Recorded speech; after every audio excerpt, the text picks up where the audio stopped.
Good day everybody and welcome to the channel. So today's a happy and exciting day. The reviews are officially in. So the drive reviews that we've all been waiting so long, and I thought by myself I'm pretty jealous with the reviews coming in from Barcelona. So there is Thom, and then Thom basically did that sort of driving pilot experience of the autopilot. I will put obviously links down below.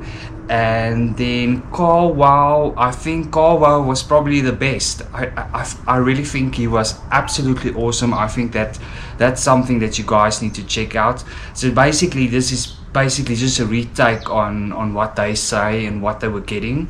So but the Carwow was really tops there.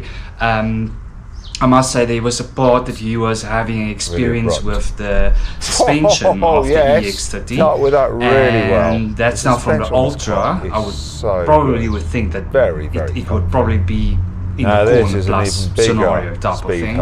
But at one second there, I was thinking he's literally making love with the car. I mean, it was really satisfying the way he just deals with those kind of things. I could put it like that. So I thought to myself, let's recap quickly on what did they get with range. They did the Carwow team did an awesome one there where they actually had everything together, and he's an awesome guy, and I must say, overall he was very happy with the car. I think that's probably the good thing after driving the Smart Hash 1 and driving various others like your I don't know if he did this specifically did the ZKX, I don't think so, but well, he at least did one of the variants part of that platform.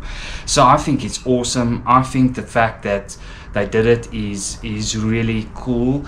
Okay, let's take a quick recap. So if we look at the range, it was, as I was saying, we're looking at 350 to 300 or 270, really depends. But interestingly enough, he was doing a test there where he was actually doing the range, and they were doing a lot of they were doing a lot of speed testing as well. So that's where he launched the vehicle, and I mean that takes a lot of energy.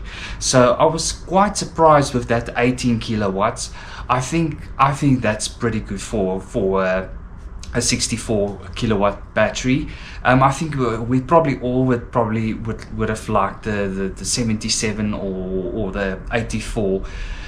You know, from a Model 3 perspective, but on the end of the day, let me put it out there.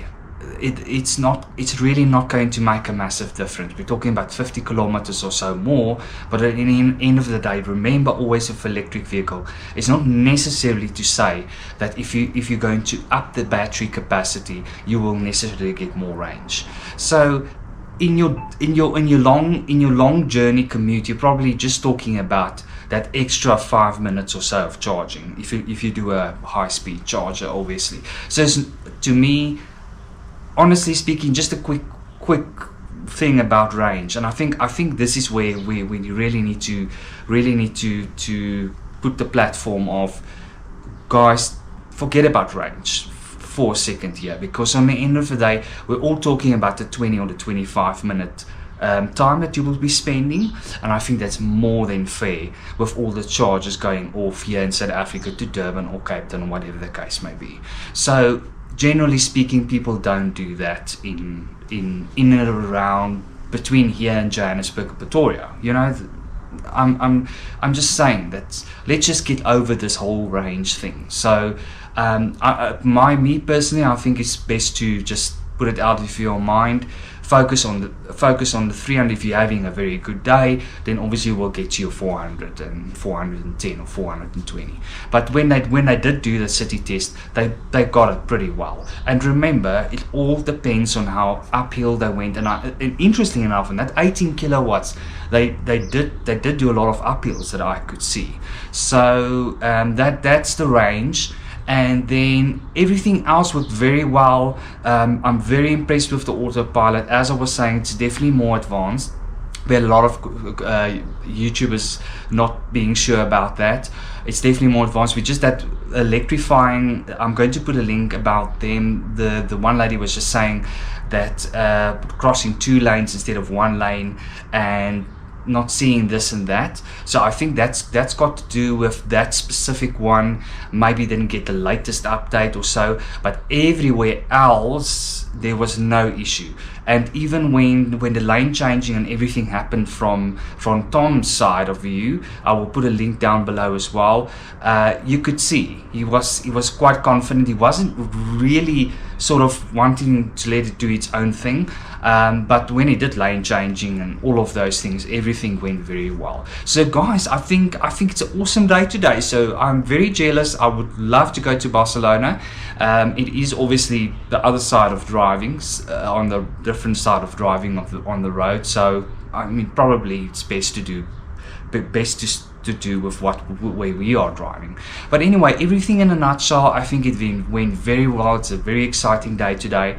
And then I'm going to do a video. This is only the reviews video, but I will do a little bit everything in solution from the roof, as well as this whole thing about buttons not being available and all the complaints. I will do like a complaints video, and then I will give the solution to that, because I do think that there's a lot of solutions that's out there that you can put on from an aftermarket perspective. Your cell phone, there's color changing for the roof that you can do it from an aftermarket perspective.